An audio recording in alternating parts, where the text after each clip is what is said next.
The icy wind sliced through the streets of Chicago as 10-year-old Lucas pressed his small hands against the glass of a cozy, bustling diner. His stomach growled, aching with hunger. He had been wandering the city for hours, searching desperately for something to eat.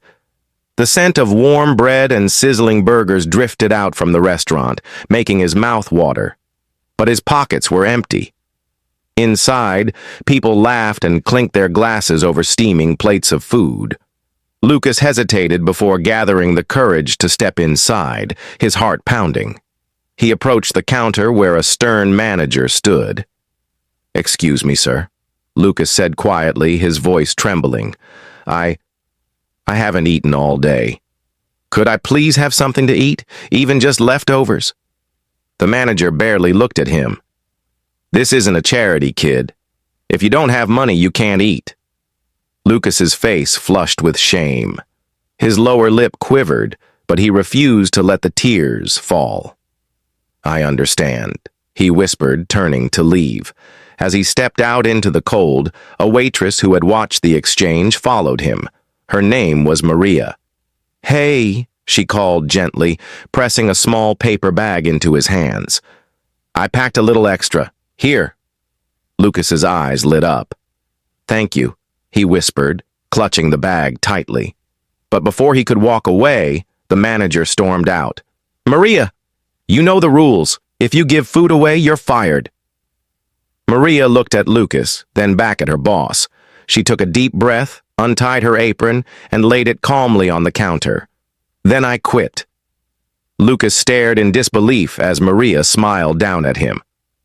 "Come on, kid. Let's find you a warm place to eat." That night, Lucas sat in a shelter enjoying his first proper meal in days. Maria stayed by his side, talking to him like he mattered. For the first time in a long while, he didn't feel invisible.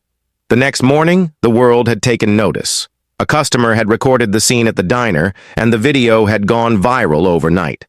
Social media erupted with outrage for the boy and admiration for Maria's selfless act. One of those who saw the video was Daniel Carter, a billionaire philanthropist with a past that mirrored Lucas's.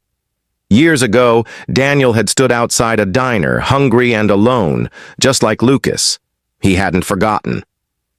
That very morning, Daniel made a phone call, and by the time the diner reopened, everything had changed.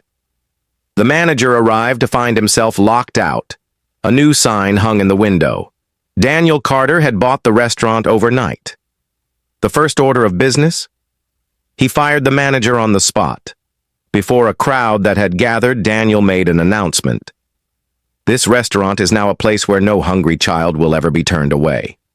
He turned to Maria. "Maria, if you're willing, I'd be honored for you to run it." Maria's eyes filled with tears. "Are you serious?" Daniel nodded.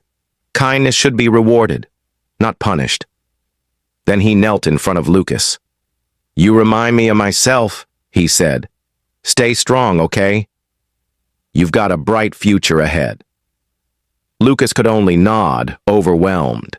Under Maria's leadership, the diner blossomed.